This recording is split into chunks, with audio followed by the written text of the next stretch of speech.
Well, not so far from Kenya, Somalia's parliament is voting for a new president today, the final step in a United Nations-backed plan aimed at ending more than 2 decades of anarchy in the Horn of Africa nation. The first round has ended. Since no one secured a two-thirds majority, it's now gone to a second round with just 2 remaining in the race. Current interim president Sheikh Sharif Ahmed and activist Hassan Sheikh Mohamud. Prime Minister Abdulaziz Mohammed Ali has dropped out.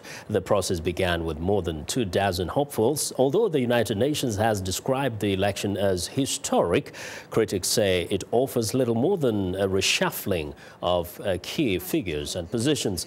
Now, Somalia's new parliament met for the first time last month, ending an 8-year transitional government that was plagued by infighting and ineffectiveness. Somalia has endured instability and unrest since 1991, when warlords overthrew the last stable government. Now, for more perspective on the Somali presidential election, we are joined by Abdulaziz Osman, an editor in VOA's Somali service. Hello, Abdulaziz, and welcome to In Focus for the first time. Thank you. So, it seems like it's an exciting moment what's going on in Somalia. No one made it into the first round. There was no two-thirds majority winner. But in the second round, they started off 4 candidates. Now we understand there are only 2. Yes. Tell us about these 2 and what happened to the 4. The 4 that came out from the first round are the president, the outgoing president Sheikh Sharif, and his outgoing prime minister Abdulaziz, and Hassan Sheikh Mohamud, who is political activist based in Mogadishu, and another guy who is, his name is Abdulkadir Ali Osoble, who is a Somali American business guy.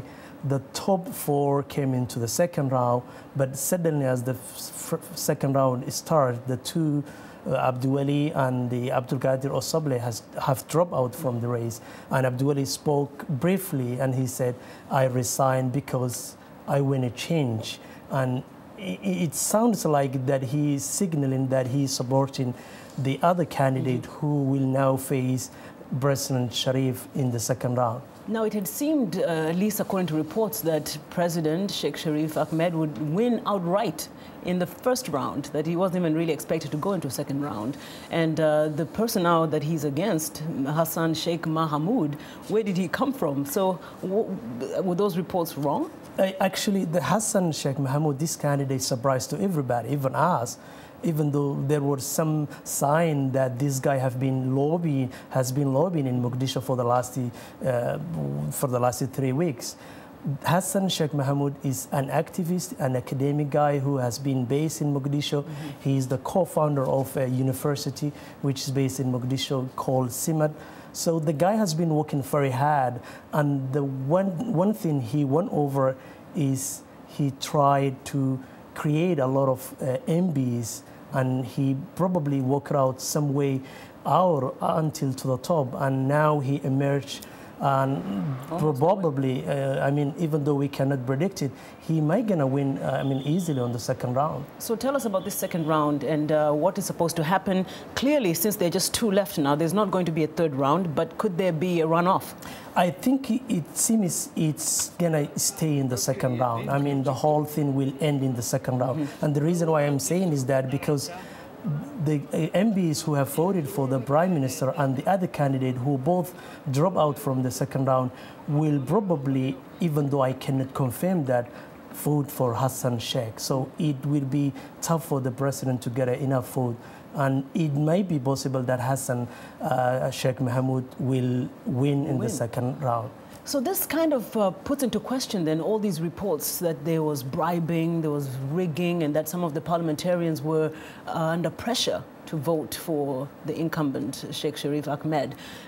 If this is a likely victory for Hassan Mohamud. I think one thing that people need to understand is that what the Somali election, which the MPs who are the voting, who are casting their vote.